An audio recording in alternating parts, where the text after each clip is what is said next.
Assalamualaikum warahmatullahi wabarakatuh. Innal hamdalillah nahmaduhu wa nasta'inuhu wa nastaghfiruh wa na'udzu billahi min shururi anfusina wa min sayyiati a'malina. Man yahdihillahu fala mudilla lahu wa man yudlil fala hadiya lahu. Asyhadu an la ilaha illallah wahdahu la syarika lahu wa asyhadu anna sayyidana wa nabiyyana Muhammadan abduhu wa rasuluhu la nabiyya ba'dahu.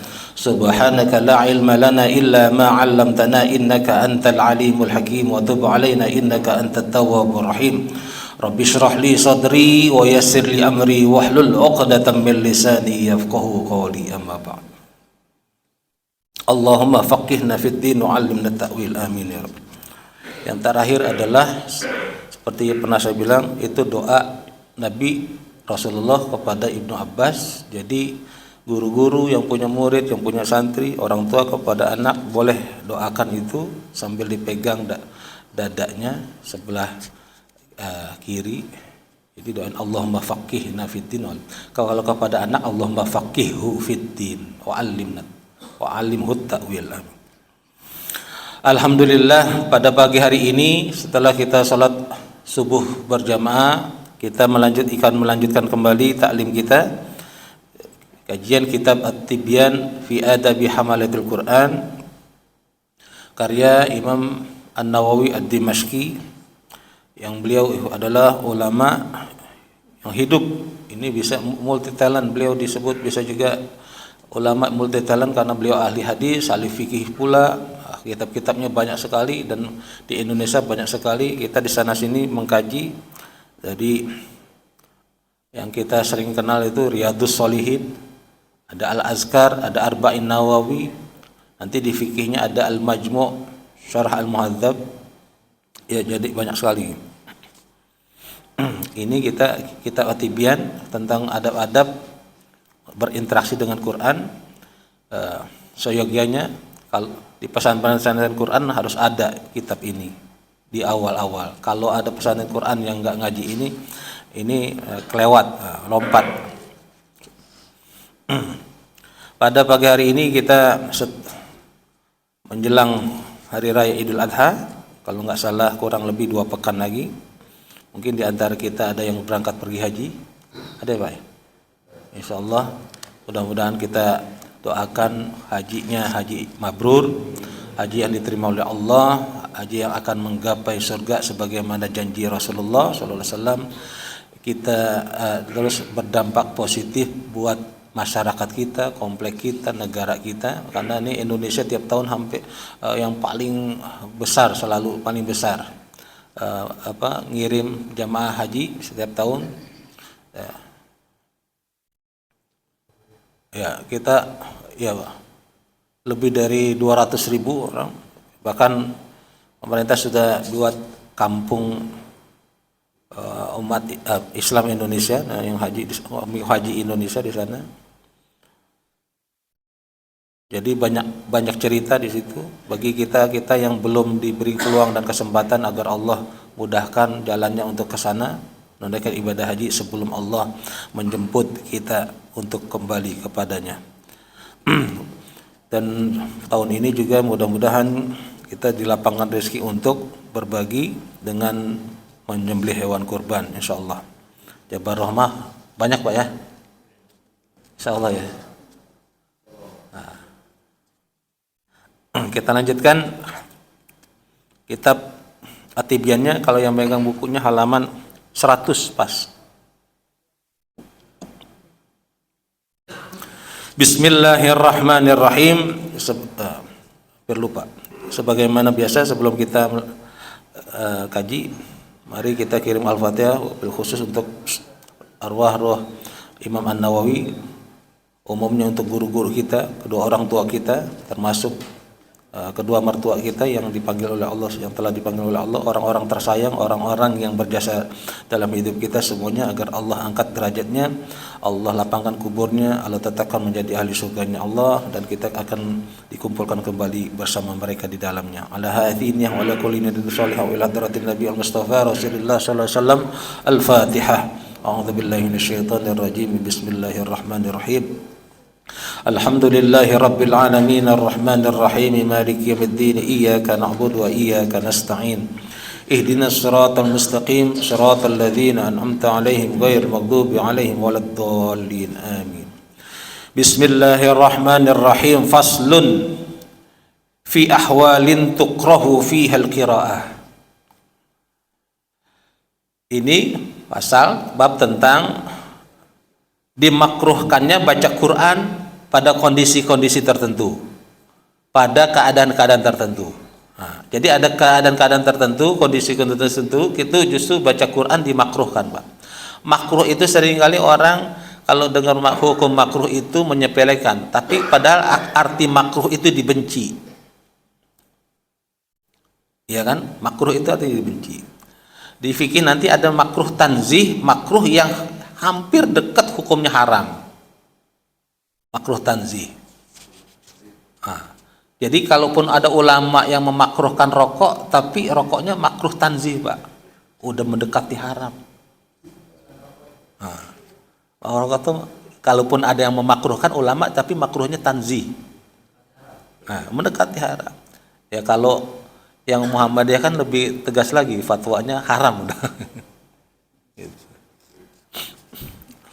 Aduh, dimusuhin tukang rokok saya.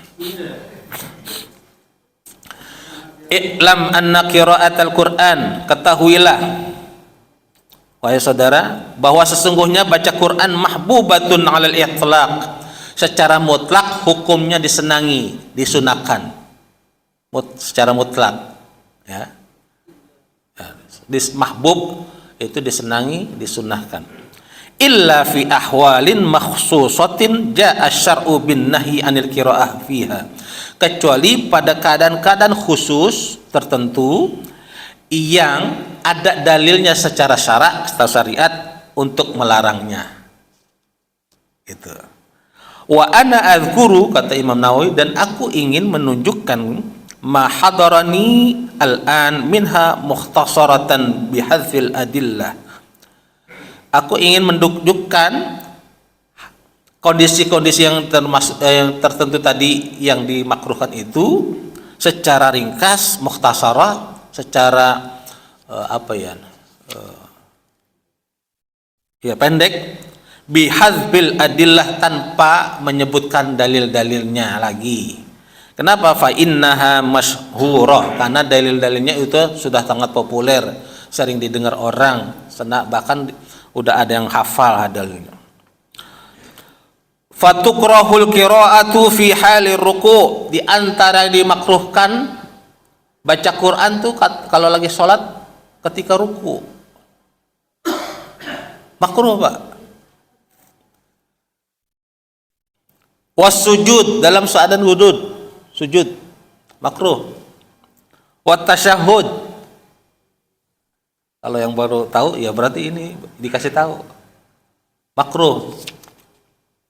Bagaimana kalau kita jadi makmum lalu kita udah baca 3 kali nih, ya subhana rabbiyal azim 3 kali, imam belum bangkit, baca doa yang lain, atau itu ditambah bacaan itu, ganjil, yang penting 5, 7, 9 gitu, bukan baca Quran gitu ya. Baik ruku, sujud tadi, tasyahud, baca doa yang lain gitu. Sejatinya, Pak, dalam sholat tuh nggak ada bengong. Jadi kalau kita jadi makmum, bacaan kita lebih cepat daripada imam. Kita udah selesai baca doanya, imam belum juga beranjak atau pindah ke gerakan yang selanjutnya. Kita baca doa sebanyak-banyak di situ, istighfar atau apa gitu. Wa ghairiha min ahwalis shalah siwal qiyam, atau di tempat-tempat lainnya ya di dalam sholat kecuali dalam ketika berdiri. Nah, ketika berdiri itu boleh ditambah panjang-panjang, boleh, apalagi lagi sholat sendiri. Itu pun sendiri, coba sholat ketika berdiri itu boleh ditambahin baca Quran. Ada selanjutnya, wa tukrahu qiraatu ma zada 'alal Fatihati lil ma'mumi fi shalah al-jahriyah idza sami'a qiraatal imam. Tetapi dimakruhkan baca nambah setelah surat Al-Fatihah bagi makmum dalam salat berjamaah yang jahar. Idza sami'a qiraatal imam, kalau dia mendengar bacaan imam. Kan imam tuh habis baca Al-Fatihah baca surat. Maka makmum kecuali Al-Fatihah ya, baca surat tambahan surat lain itu makruh, Pak. Itu. Jadi nanti ada babnya sendiri.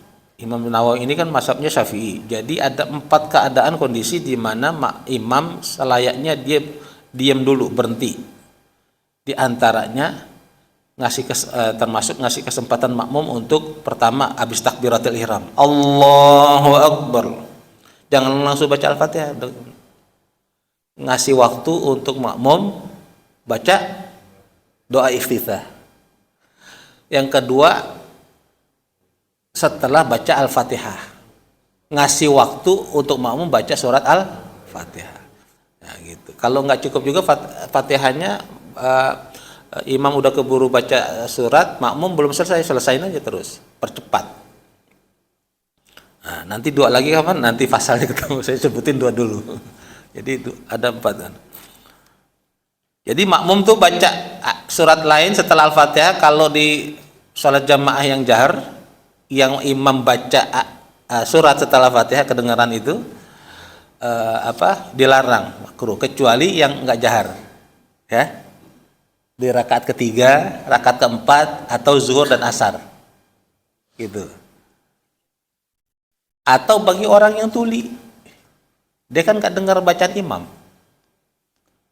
dia baca Al-Fatihah, ya, lalu baca surat.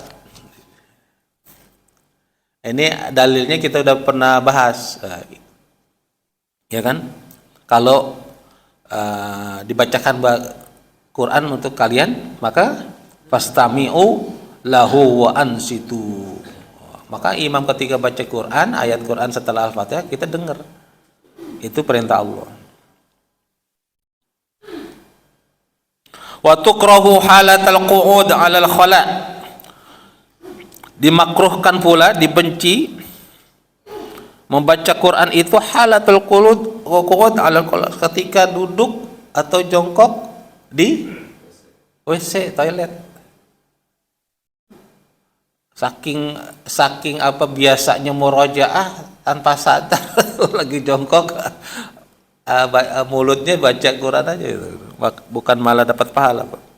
Wa fi halatin nu'as, dalam keadaan ngantuk. Kalau ngantuk tidur, jangan paksain ngaji, baca Quran. Nanti udah seger bangun baru baca Quran.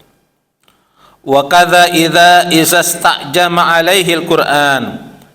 Istajama itu dari kata ajami. Ajami itu ketika juga kita mengalami orang yang mengalami kesulitan baca Quran. Belum mahir, jangan maksain baca Quran. Kalau belum mahir, tugasnya apa? Ya belajar, panggil guru, gitu. Ini sekaligus menjawab pertanyaan, kalau masih ada yang bertanya, kayak mana kalau saya baca ini, gitu. Nah, kalau terbata-bata silakan ya, untuk kita deras kalau bahasa kita itu baca Quran gitu. Tapi kalau sadar kita belum paham, belum bisa, ya panggil guru, berguru. Di masjid ada gitu. Masalahnya kadang malu juga gitu. Umur udah segini baru mau ngaji apa ikro kan malu gitu. Ada cucu udah pada Quran gitu. Kalau kita malu di depan manusia, bagaimana kita? Apakah nggak malu di hadapan Allah? 50 tahun, 60 tahun belum bisa ngaji gitu.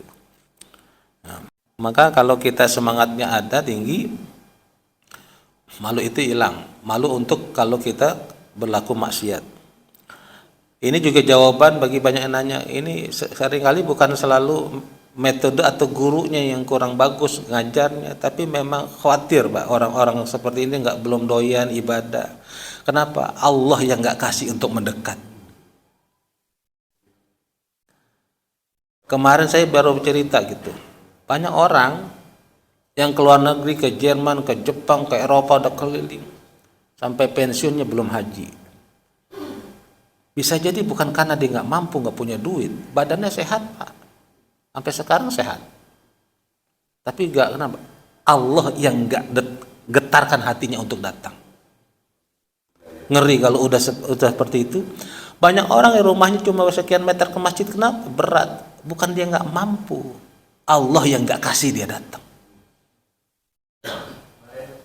Nah, ngerinya kan gitu. Orang udah tua, udah ini, kenapa? Allah yang nggak getarkan hatinya untuk gerak. Majlis murah, majlis ada, majlis ilmu, tapi nggak datang juga.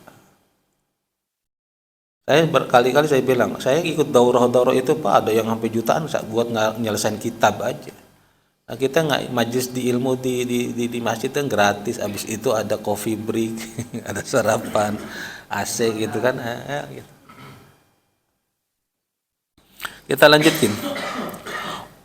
Wa kadza halatal khutbah liman yasma'uha. Begitu pula ketika mendengar khutbah Jumat. Kalau khatib udah naik, assalamualaikum, udah berhenti ngaji. Liman yasma'uha, bagi siapa yang mendengar. Lagi-lagi kalau yang tuli tadi dia nggak dengar khutbah, kalau dia mau ngaji ngaji. Itu pun suaranya harus jangan sampai lebih besar daripada khatib. Wala tukrahu liman la yasma'uha bal tustahab. Kata Imam Nawawi, bagi yang tidak mendengar khutbah Jumat, ya tuli ya, dia mau ngaji, bahkan itu bal tustahab, justru disunahkan daripada dibengong, didengar khotib ceramah nggak dengar, tuli. Daripada dia bengong tidur gitu. Di Indonesia itu waktu yang paling khusyuk buat tidur dengar khutbah malah. Orang yang aneh yang nggak bisa tidur malam datang ke masjid dengar khutbah. Hadza huwal mukhtar as-sahih, itu yang dipegang mazhab ini atau pendapat ini yang dipegang Imam An-Nawawi, ya, mazhab Imam Syafi'i. Waja'an an Tawus karahatuha, tapi ada pendapat lain. Tawus itu beliau adalah seorang imam atau ulama tabi'in, generasi tabi'in yang hidup antara abad 3 sampai abad 6 Hijriah. Bukan abad ya, tahun, antara 30 tahun sampai awal 100 Hijriah. Beliau ahli fikih, ahli hadis pula. Nah, beliau memakruhkan, walaupun nggak dengar tetap memakruhkan. Bagi yang tuli lagi khutbah Jumat tetap makruh, gitu. Karena apa? Dalilnya ada, beliau ada pula ada dalilnya. Idza khotaba al khatib alal mimbar, kan ada hadis. Kalau khatib udah khutbah di mimbar, nggak ada yang kerjaan lain kecuali mendengarkannya. Nah, itu pakai dalil. Wa an Ibrahim adamul karaha. Sementara Ibrahim An-Nakhai tabi'in juga ahli fikih, itu generasi selanjutnya. Beliau hidup antara 50 sampai 90-an. Masih lebih muda, tapi bertemu nih beliau nih. Satu masa. Beliau adamul karaha, beliau mengatakan tidak makruh. Sementara yang tadi Imam Tawus memakruhkannya. Fayajuzu an yujma'a baina kalamaihima bima qulnahu kama dzakarahu ashabuna. Imam Nawawi mengatakan boleh pula kita menggabung mengkompromikan dua kalamaihima, dua pendapat mereka, seperti yang kami telah sebutkan tadi, yaitu apa? Kalau dia mampu mendengar tuh khutbah, maka wajib dengerin khutbah. Makruh baca Quran, gitu. Zikir, baca Quran berhenti tuh kalau khutbah udah naik, khatib udah naik mimbar. Makanya kalau sholat Jumat yang khatib udah naik mimbar, Pak, sah sholatnya, tapi nggak dapat apa-apa. Karena buku absen ditutup tuh. apa kalau di kantor finger absentnya itu udah fingerprint itu udah nggak bisa, nggak aktif lagi. Nah, ya tapi sholatnya sah. Khawatir udah naik gimana? Nah di apa Jabar Rahmah makanya di antisipasi itu azan keduanya setelah itu ya, setelah pengumuman, habis azan pengumuman baru imam naik lagi. ini apa inovasi juga gitu. Ya boleh-boleh aja gitu. Tapi bagi saya itulah orang Indonesia gitu. Kita yang nunggu yang terlambat. Kita kan sering kali gitu. Kalau ada acara, Ustadz, udah sering aja di mana? Tunggu lagi sebentar, masih segini. Kita nunggu yang terlambat. Padahal Jumat kan udah jelas Jumatan. Ngapain kita nungguin yang terlambat? Salah dia aja. Orang udah hari Jumat. Kalaupun mau ini kan biasa di tradisi Indonesia tuh kalau mau biar orang tahu sholat Jumat. Oleh karena itu ijtihadnya Utsman bin Affan adain 2 kali azan. Jangan ditambah lagi, itu udah maksimal. Kalaupun mau peringatannya biasanya orang Indonesia apa? Nyetel kaset ngaji tuh jam 10 udah mulai. Jam 10 mulai 1 jam 11 matiin itu. Biar orang ada. Belum datang juga ya salah dia. Jangan nungguin ini. Karena mungkin ada efeknya gini Pak, kalau yang sekarang berjalan di Abu Al-Rahman. Waktu khutbahnya jadi lebih lama lagi tuh. Ya kan? Karena pengumumannya kan setelah azan pertama. Berarti kan udah masuk waktu sholat kan? Berarti kalau dipakai pengumuman lagi, makan waktu sholat lebih lama lagi tuh. Khawatirnya lagi kasihan yang mau berangkat kerja, yang mau mengerjakan sekolah siang gitu. Itu nanti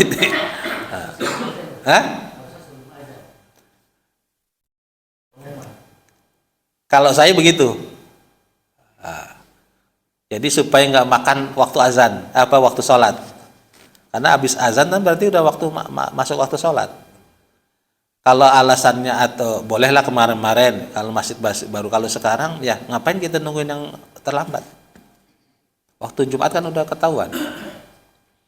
Allah udah idza nudiya lis-shalah mi yaumil jum'ah fas'au ila dzikr. Segera. Zaman sahabat itu dari pagi-pagi Pak berebutan. Kenapa? Pengen dapat onta. Iya. Kita korban setahun sekali nggak pernah, kambing onta juga kagak mau. Itu kan tiap Jumat itu di saf pertama. Kita kan sering kan begitu acara RT juga baru 1 baris tunggu dulu gitu, lama gitu nungguin. Nah itu makanya karena terbiasa akhirnya orang makin malas gitu. Karena yang terlambat yang ditungguin gitu. Seharusnya jangan begitu, kita undang jam 10 on time langsung, yang baru datang biarin aja gitu. Nah gitu. Iya, kereta udah delay sekian menit aja udah berangkat. Wala tukrahu al-qiraah fi tawaf. Kata Imam Nawawi enggak dimakruhkan baca Quran ketika tawaf.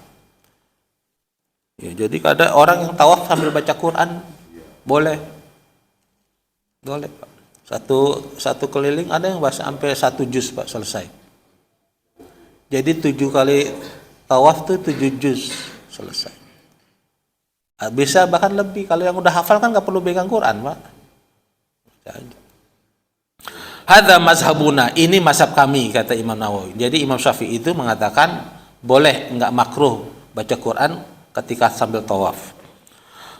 Wabihi qala aktsarul ulama. Pendapat ini dipegang kebanyakan ulama, mayoritas ulama. Wa hakahu Ibnul Munzir an Ata'in wa Mujahidin wa Ibnul Mubarak wa Abi Tsar wa ashabur ra'i. Di antara yang memegang pendapat ini membolehkan baca Quran ketika tawaf enggak makruh adalah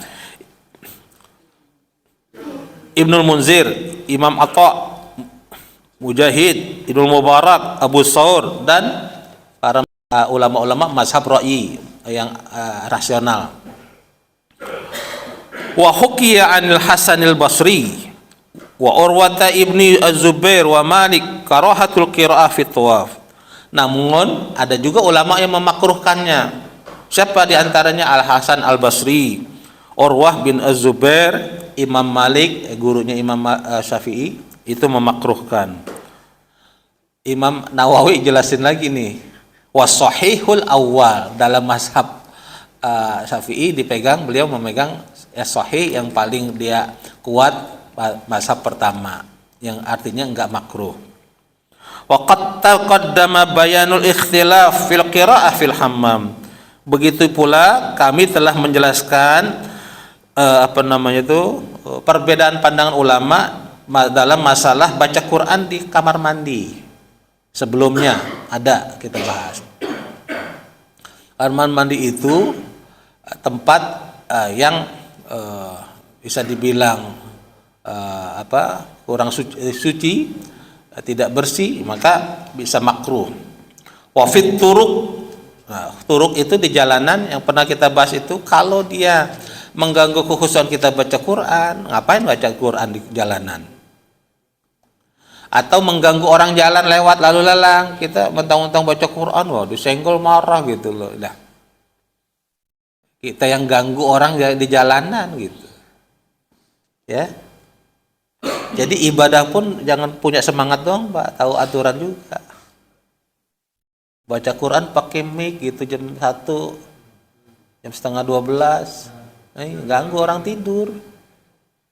Istirahat itu kan ibadah juga. Itu. Wa fi man fi famihi najasatun, dan bagi orang yang di mulutnya ada najis, misalnya keluar darah atau mimisan turun ke ini, itu pendapat ulama ikhtilaf di situ, makruh apa enggak baca Al-Quran. Ada sebagian ulama makruhkan, ada sebagian membolehkan. Ya kita yang kehati-hatian kita lap aja. Gitu, darah-darah berhenti. Gitu. Lanjut fasl.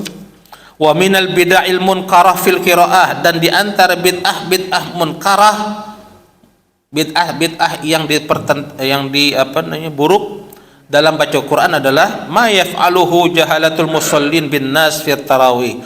Apa yang diperbuat kebanyakan orang-orang bodoh ketika sholat tarawih. Min qiraati suratil an'am fi raqatil akhirah fil lailil sabi'ah, yaitu membaca surat al-an'am setiap, ini mungkin di negeri beliau ya, kalau di Indonesia kayaknya enggak. Dulu di negeri beliau di Damaskus, beliau melihat tuh ada orang baca surat Al-An'am selalu di rakaat terakhir sholat tarawih di malam ke-7, fil lailatis sabi'ah, mu'taqidina annaha mustahabbah. Mereka meyakini itu sunnah, nggak ada dalilnya tuh. Wa minha ihamul awam dzalika, dan membuat orang awam pun mengatakan itu sunnah. Itu. Wa min fayajma'una umura munkaratan minha. Justru kata Imam Nawawi, mereka mengumpulkan banyak kemungkaran di dalamnya. Apa itu? Minha i'tiqaduhum annaha mustahabbah, keyakinan mereka bahwa itu akan sunnah padahal bukan sunnah. Wa minha ihamul awam zalika, menyebabkan orang awam yang kedua adalah anggap juga itu sunnah. Imam Masjid Jabar Rahmah melakukan itu berarti sunnah, tiap malam ke-7 begitu, berarti padahal nggak ada sunnah. Wa minha tatwilur raq'ah as-saniyah 'alal ula, dan yang disebut kenapa bilang bid'ah munkarah, karena ini menyelisihi sunnah, karena menyebabkan dia baca Quran justru lebih panjang daripada rakaat satunya yang pertama, karena surat Al-An'am di rakaat terakhir itu kan berarti terakhir rakaat kedua, kalau yang dua salam. Wa innamas sunnah tatwilul ula ala sani, padahal yang disunahkan yang panjang itu di rakaat pertama yang lebih panjang. rakaat kedua lebih pendek, Pak. Gitu. Kalau ayatnya nggak selesai. Tapi kalau ayat pendek cuma karena urutannya lebih tinggi, itu nggak apa-apa. Yang itu kan kita pernah bahas. Inna atoina itu lebih dulu kuliah. Tapi kan inna atoina itu ayatnya cuma 3. Kuliah al-kafirun lebih banyak. Jadi rakaat pertama inna atoina walaupun cuma 3 ayat, rakaat kedua al-kafirun itu boleh. Kenapa? Inna atoina lebih di atas, lebih dulu urutannya dibandingkan al-kafirun. Wa minha at-tatwil 'alal ma'mumin, yang menyebabkan bid'ah mungkar juga karena memberatkan bagi makmum. Surah Al-An'am habis selesai, Pak, 1 rakaat itu coba. Itu bukan semutan lagi. Mungkin semutnya semut ini lagi. Wa minha madhad ramatul qiraah, dan juga bacaannya jadi imamnya jadi buru-buru cepet karena pengen selesai itu. Wa minal bid'ahil musyabihah lihadza, dan bid'ah yang mirip dengan itu ada lagi kata Imam Nawawi, yaitu qiraatu ba'di jahalatihim fi subhi yaumal jum'ah bi sajadatin ghairi sajadati alif lam mim tanzil qasidan lizalik. Yaitu sebagian orang bodoh, jahalat itu bodohan. Jadi maksudnya nggak tahu bahasa bahasa agak halusnya lah. Yang nggak tahu nih, nggak paham. Dia bawa sholat subuh di hari Jumat, dia baca ayat sajadah, tapi bukan ayat sajadah alif lam mim tanzil. Surah sajadah emang sajadah juga, tapi bukan alif lam mim tanzil gitu, saudara. Mungkin kejadian di zaman beliau gitu. Wa innamas sunnah qiraah alif lam mim tanzil fi raqatil ula. Nah, ingat nih, yang disunnahkan itu baca surah alif lam mim tanzil as-sajadah di rakaat pertama. Wa hal ata fi tsaniyah, dari rakaat kedua hal ata. Hal ata apa nih di sini? Hal ata alal insan, surah al-insan. Nah, jadi bukan surah as-sajadah dibagi 2. Bukan. Nah, itu yang kebanyakan dipraktekin gitu. Lalu nggak bolehnya gini kata Imam Nawawi, khawatir itulah yang dianggap sunnah, padahal sunnahnya bukan begitu. Sunnahnya rakaat pertama as-sajadah, rakaat kedua hal ata alal insan, surah al-insan. Hal ata di sini surat al-insan. Saya kadang ada yang nanya tuh pernah, hal ata yang dimaksud itu hal atal kalgosnya apa al-insan. Ini pentingnya kita talaki sama guru itu, nanti guru yang punya sanad jelasin itu. Kalau al-ghasyiyah sunnahnya di sholat Idul Fitri sama Jumat. Sholat Jumat itu sunnahnya rakaat pertama al-a'la, yang kedua al-ghasyiyah hal ata atau surat al-munafikun dan surat al-Jum'ah dan al-munafikun. Itu. Memang repotnya gini, kalau yang tadi Ustaz Alif itu kepanjangan, itu akhirnya orang sekarang pada dibagi 2 atau ujung-ujungnya doang. Kadang saya juga melakukan itu, surat al-Jum'ah ujungnya aja tuh, iza nudiyalis shalah milnya sampai akhir. Al-munafikun mah juga ujungnya juga.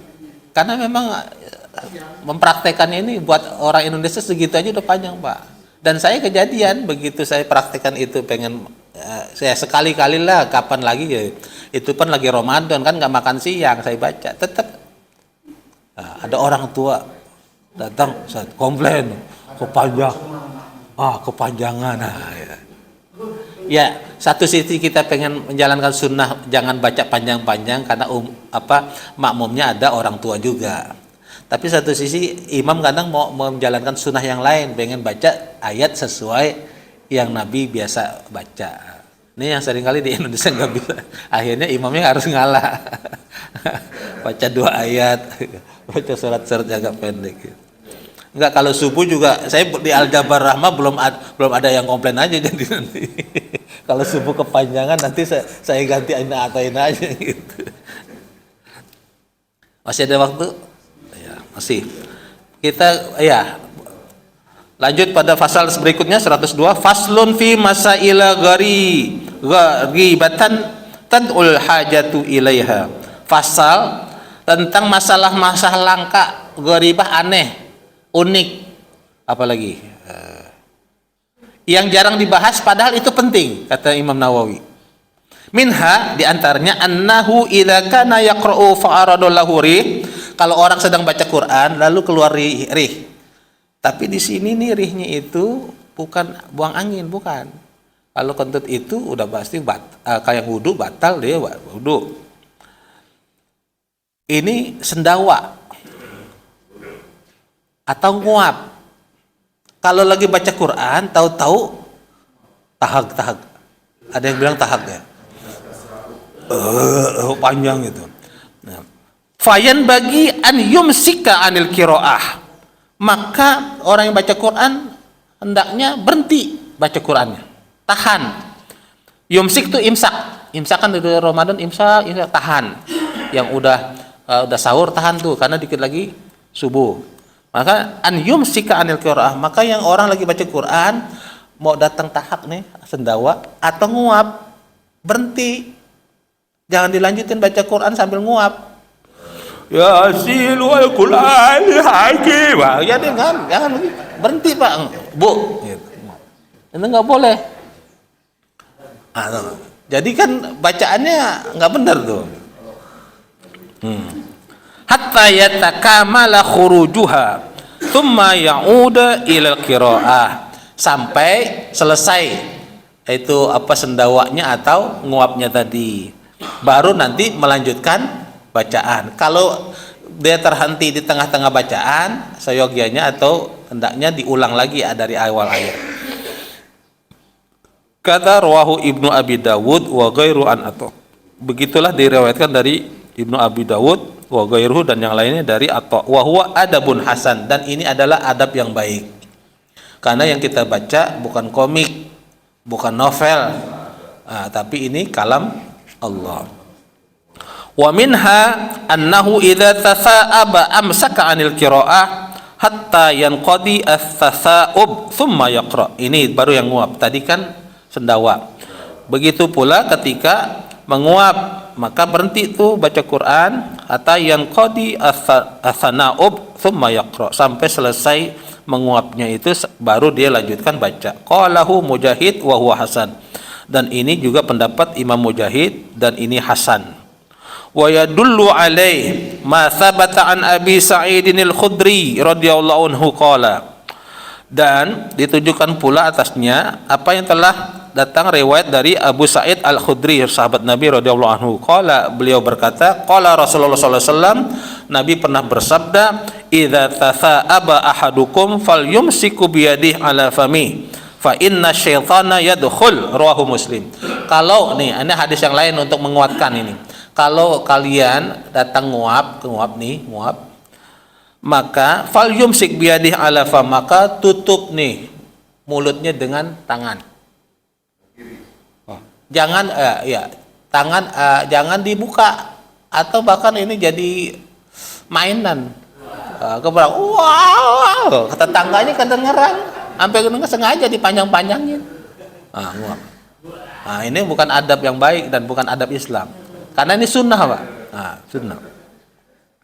Fa inna syaitan yadkhul, karena itu setan berebut masuk.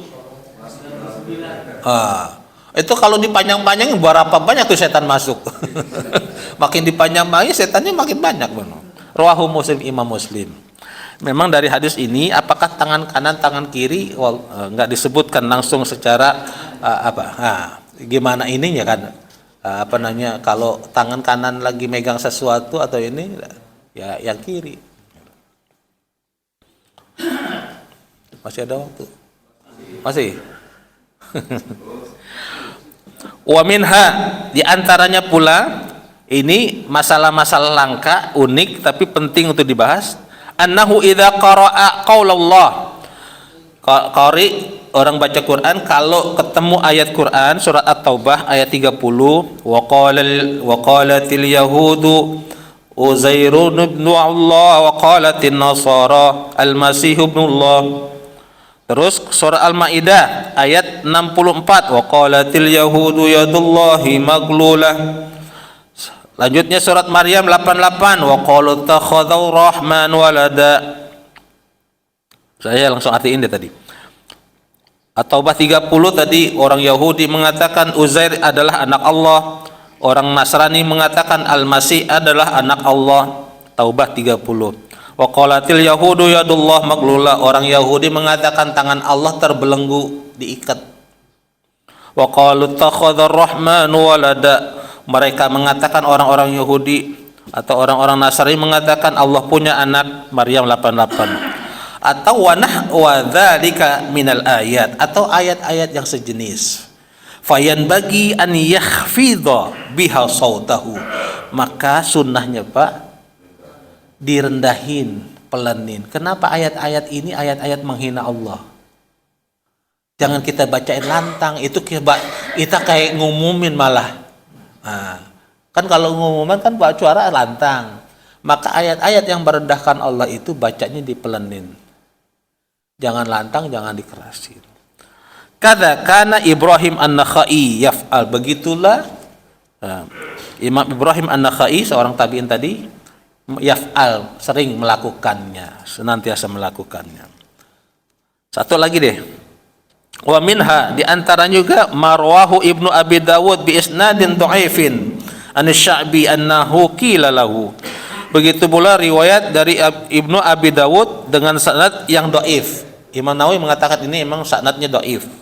An Sya'bi, dari Asy-Sya'bi, annahu qila, dia pernah ditanya sama orang. Ya, kalau ada orang, idza qara'al insan, kalau ada orang lalu ngaji ketemu surat atau ayat Al-Ahzab 56, innallaha wa malaikatahu yusholluna 'alan nabi ya ayyuhalladzina amanu shallu 'alaihi wa sallimu taslima. Ini yang nanya kepada beliau, yusalliya 'alan nabi, apakah dia harus mesti bersalawat atas nabi? Beliau menjawab na'am. Nah, ini sunnah-sunnah yang para tabi'in atau ulama salaf, sahabat kerjakan. Kenapa? Ayatnya itu menyuruh kita salawat. Maka ketika ada ayat yang itu adalah kalam Allah menyuruh kita salawat, salawatlah. Atau ada nama nabi disebut, salawatlah. Innallaha wa malaikatahu yusholluna 'alan nabi ya ayyuhalladzina amanu, kan kita dipanggil wahai, sesungguhnya orang Allah dan para malaikatnya bersalawat atas nabi, wahai orang-orang beriman maka bersalawatlah atas nabi. Langsung kita jawab Pak, Allahumma sholli ala. Kan khotib di khutbah kedua tuh begitu baca innallaha, kita jawab itu. Nah, jangan main handphone. Nah, atau makin nyenyak tuh tidurnya gitu. Ya, sampai sini dulu ya. Nah, ya sudah hampir jam 6 sih. Kanan ada yang mau ditanyakan silakan. Ya. Wah, banyak. Ya.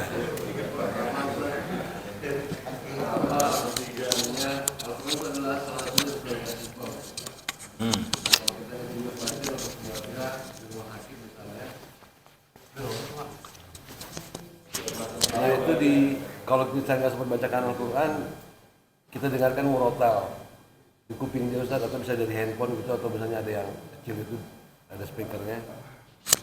Kadang-kadang Al-Quran itu bisa bikin dia istirahat, bisa tidur Ustaz. Kayak saya misalnya kalau saya baca Al-Baqarah baru Alif Lam Mim aja berapa ayat udah langsung ngantuk saya Ustaz. Kadang-kadang bisa tidur, udah baca zikir segala macam, tapi baca Al-Baqarah tidur. Itu hukumnya apa Ustaz? Saya tadi belum dengar tuh cerita seperti itu. Yang kedua,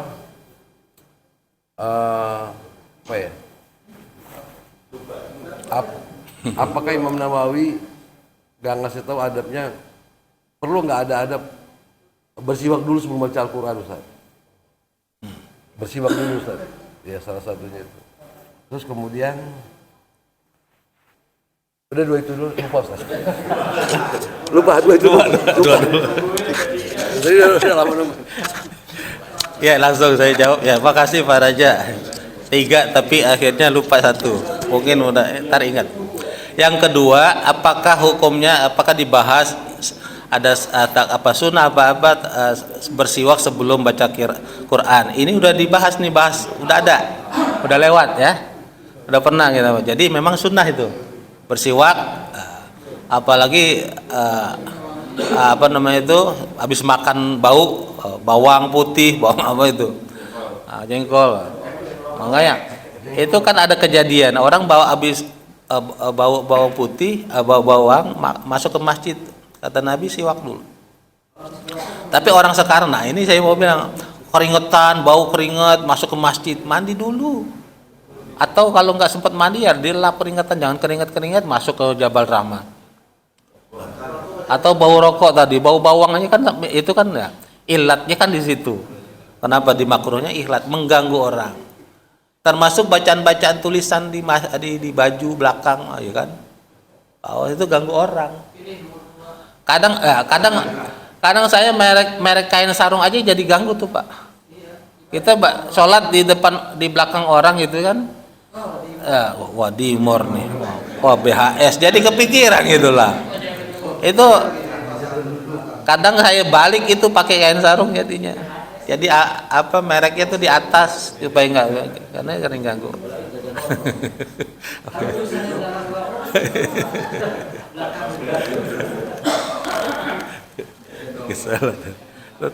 Itu kan jadi orang baca mulutnya baca Al-Fatihah tapi hatinya baca.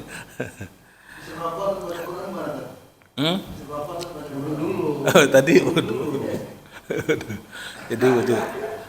jadi adabnya itu baca Quran, adabnya bersiwak, wudu, ya tuh. Kalau apalagi keringetan kotor mandi, ademin dulu.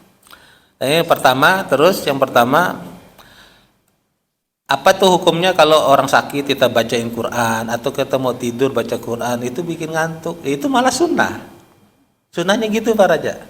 Jadi sebelum baca bismika Allahumma ahya wa amut atau bismika Allahumma amutu wa ahya, itu kan ada dua redaksi gitu, ada. Itu bacaan sebelumnya itu sebelum kita tidur disunahkan kita baca Al-Fatihah. Seperti zikir ba'da salat, Alif Lam Mim Al-Baqarah 1 sampai 6, ayat kursi ditambah 2 ayat setelah ayat kursi, la ikraha fiddin sampai khalidun, sama lillahi ma fis samawati Al-Baqarah terakhir. Baca Al-Kafirun, baca Qul huwallahu 3 kali, Al-Falaq 3 kali, An-Nas 3 kali ya. Baca salawat, doain orang tua sebelum tidur, doain diri kita dan orang-orang Islam. Itu kan pernah dapat itu hadisnya agak panjang itu kepada Nabi kepada Aisyah, ya kan? Maukah aku tunjukkan amalan yang kamu dosa kepada orang tua ridho kepadamu, saudara-saudara Islam ridho kepadamu, itu simple kata Nabi, ya itu doain sebelum tidur.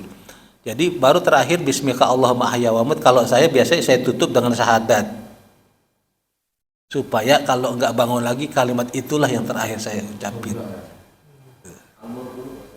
Al-Muluk itu sebelumnya.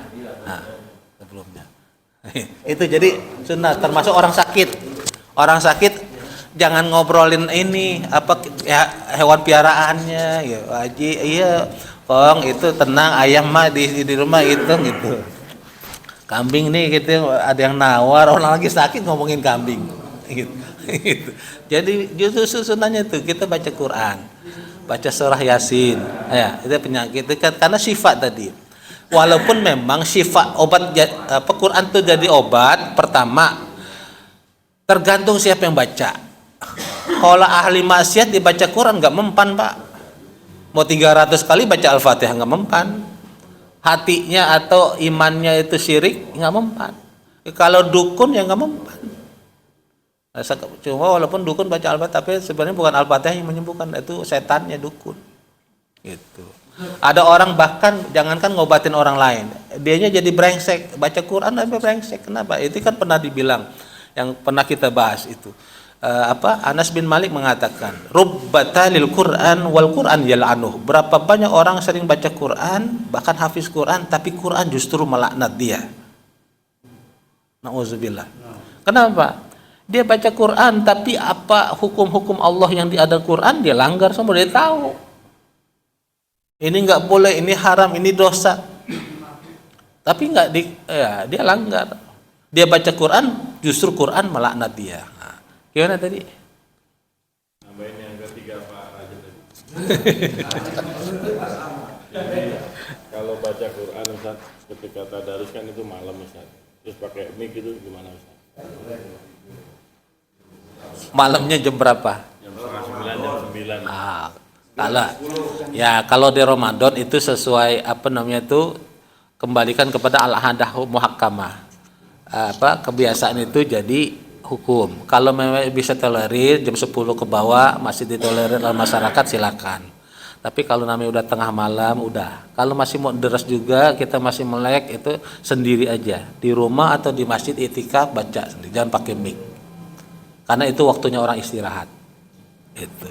Tapi kalau jam 10 kan tarawih biasanya sampai jam 11. Jam 9 maksud saya. Itu kalau sampai jam 10, padahal itu 1 jam kan tadarusnya baca Quran, masih ditolerir lah. Jam 10 itu tukang nasi goreng masih banyak gitu, masih ramai gitu. Hah? Ya itu nanti kan DKM juga nanti mempertimbangkan kondisi itu. Ya. Bukan yang 3 tadi. Bukan.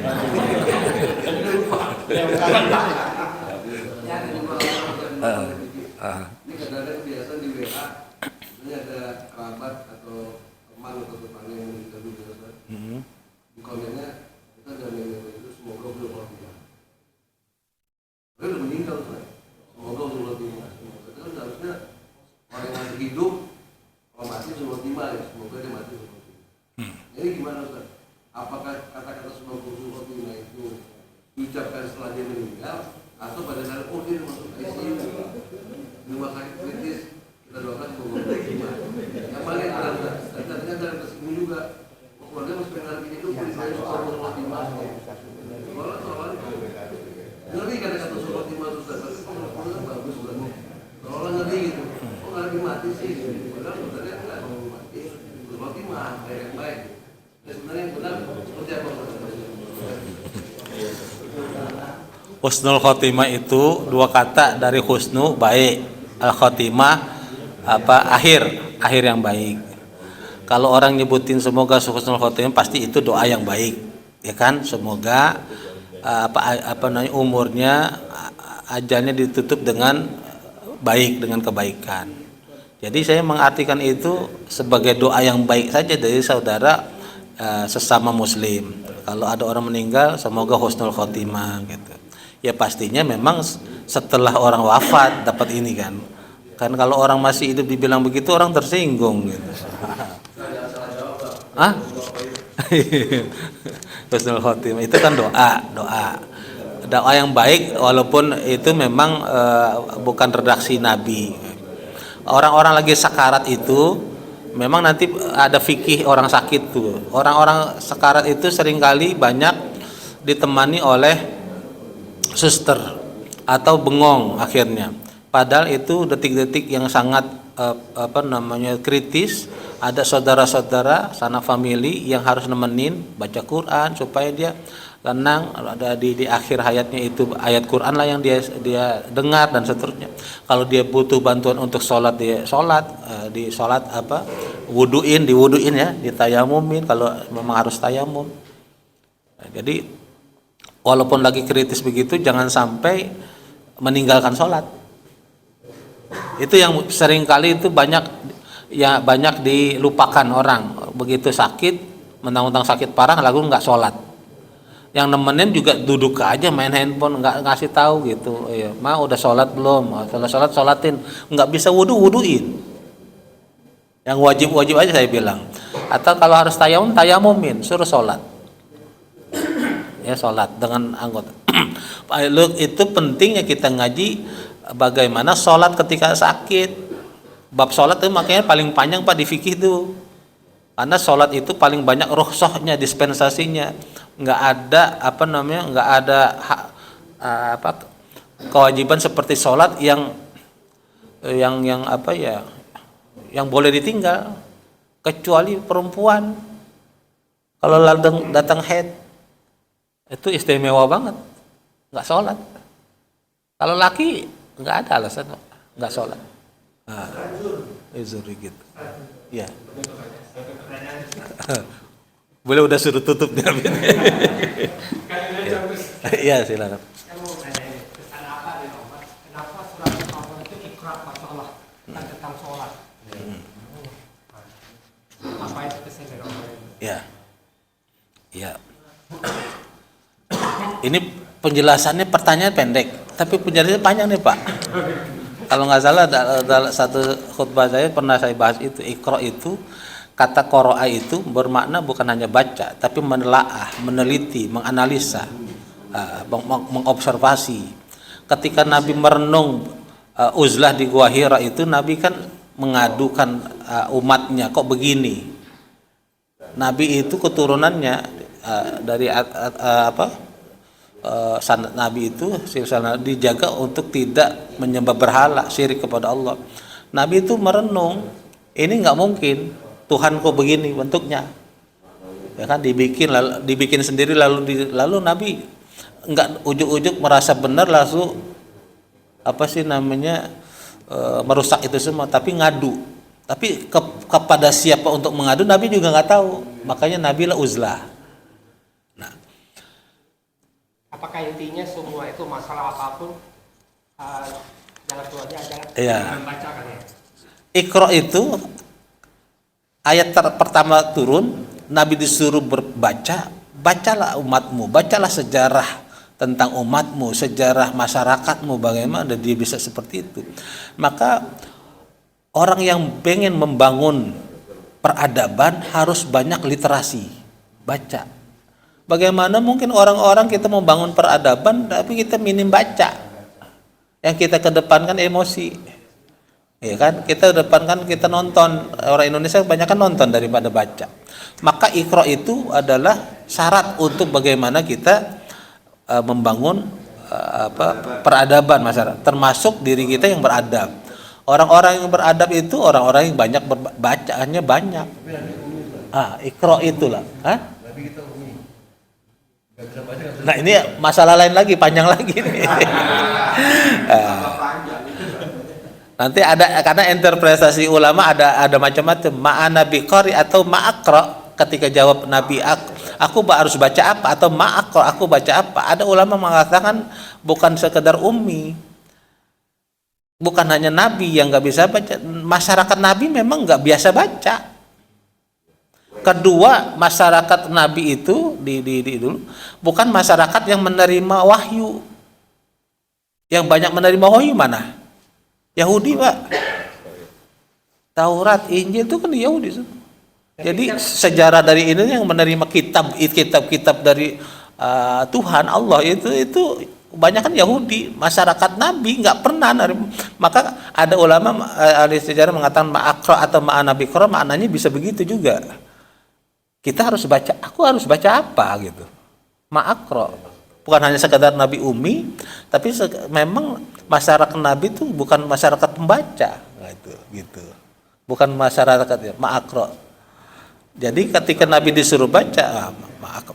Lalu dibimbinglah oleh Jibril, dipeluk itu kan, didekap. Jadi Iqra-nya Nabi itu dibimbing oleh Allah. Kita bukan hanya sekedar membaca, tapi bacalah dengan bismi rabbikal ladzi khalaqal insana. Jadi kita setiap umat Islam ini kalau membangun peradaban, jangan ribut masalah gini, tapi kita literasi minim. Orang bahas ini bahas itu, kita mau ikut pilih-pilih buat ribut doang, tapi kita sementara kita minim. Ini orang perang Iran sama Amerika, Israel, kita ikut ribut juga. Padahal kita sendiri nggak ngerti, Pak. Ikut-ikutan aja. Akhirnya yang dilupanya Palestina, yang lupa. Yang dilupa itu Palestina. Kita kira kan sering terjawab begitu. Maka Iqra itu bacalah supaya kamu bacamu tetap menjadi baik, bermanfaat, hasil bacaanmu harus dengan tuntunan Tuhan, dengan tuntunan Allah. Kenapa? Berapa banyak orang yang pinter, bacaannya banyak, literasinya luas, wawasannya luas, tapi dia nggak menjadi baik, bahkan dia merusak alam, merusak dunia. Kenapa? Enggak bismi rabbikal ladzi khalaq. Orang-orang barat sana dengan kepintarannya malah bunuh orang. Dia pintar malah nipu orang. Ya kan?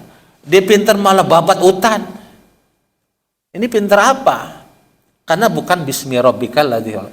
Dia bacanya, dia pinternya, dia belajarnya tidak atau tanpa tuntunan Allah. Tanpa tuntunan ilahi itu, tanpa bismillah. Maka supaya pinternya kita, bacanya kita itu makna juga ihdinas siratal mustaqim. Ketika kita belajar ngaji, Pak, baca sejarah, baca tentang Islam, kita minta diberikan oleh Allah pemahaman yang lurus, jangan yang sesat. Makanya dalam buku biografinya Habibie, dia selalu juara 3 waktu diceritakan. Juara 1, juara 2 Yahudi. Yahudi itu baca Al-Quran sebelum subuh.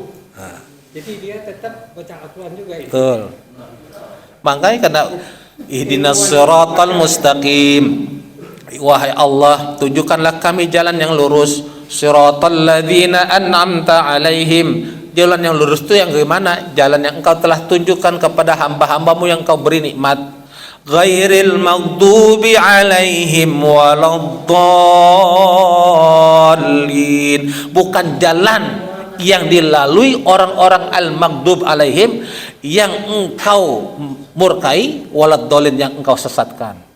Lalu sahabat dengar ini nanya, ya Rasulullah, al-maghdub alaihim waladdallin itu siapa? Al-Yahud wa Nasara, apakah mereka Yahudi dan Nasrani? Nabi jawab, faman, emang siapa lagi? Siapa lagi kalau bukan mereka? Nah, mereka pintar-pintar, Pak, memang. Tapi ya itu tadi, Allah murkai dan Allah kasih sesatan karena mereka nggak ngikutin Allah. Nah, tadi kembali tadi kita ada orang-orang, bahkan orang yang udah muslim pun kita ajak baik susah, dia khawatir nih saya untuk mereka khawatir, bukan mereka yang bukan nggak mampu, Allah yang nggak kasih untuk mendekat. Ngeri kalau udah begitu. Kenapa? Sawaun anzartahum am lam tumdirhum. Orang-orang yang udah dimurkai Allah itu sama aja, kalian kasih nasihat, kalian nggak ngasih nasihat, sama mereka nggak beriman. Nah, orang yang nggak ahli ibadah, nggak senang ibadah, Pak, sama ente kasih tahu bahwa enak nih di sini, tetap di sini ada makannya, ada kopi, enak, sama aja. Karena apa? Karena memang Allah yang udah nggak kasih. Berarti dalam surah Al-Baqarah itu ya, ya hai Muhammad, kamu kasih apa peringatan tidak? Anzar tahu amlam tunzirhum la, atau di surat yang lain juga ada surat Anzar. Jadi orang-orang seperti ini ngeri. Makanya kenapa kita juga minta, ya Allah, Allah marzuqnal istiqomah, ya Allah anugerahi kami keistiqomahan. Terus kenikmatan dalam ibadah, kenikmatan dalam dekat denganmu itu. Orang-orang yang dulu pernah maksiat sekarang dimudahin langkahnya ke masjid, bisa sujud bersama-sama jamaah di subuh hari, itu luar biasa kenikmatan, Pak. Kenapa banyak orang yang enggak Allah berikan untuk itu. Nah, itu aja. Mudah-mudahan kita bisa berkumpul lagi dan Allah diberikan kepada kita keistiqomahan dalam kebaikan dan amal soleh. Amin amin ya rabbal alamin. Mari kita baca surah wal asr. Bismillahirrahmanirrahim. Wal asr innal insana lafi khusr illa alladhina amanu wa amilus solihati wa tawassaw bil haqqi wa tawassaw bis sabr. Kafaratul majlis. Subhanakallahumma wa bihamdika asyhadu an la ilaha illa anta astaghfiruka wa atubu ilaik. Lebih kurangnya mohon maaf atas perhatian, terima kasih. Jazakumullah khairal jaza. Wassalamualaikum warahmatullahi wabarakatuh.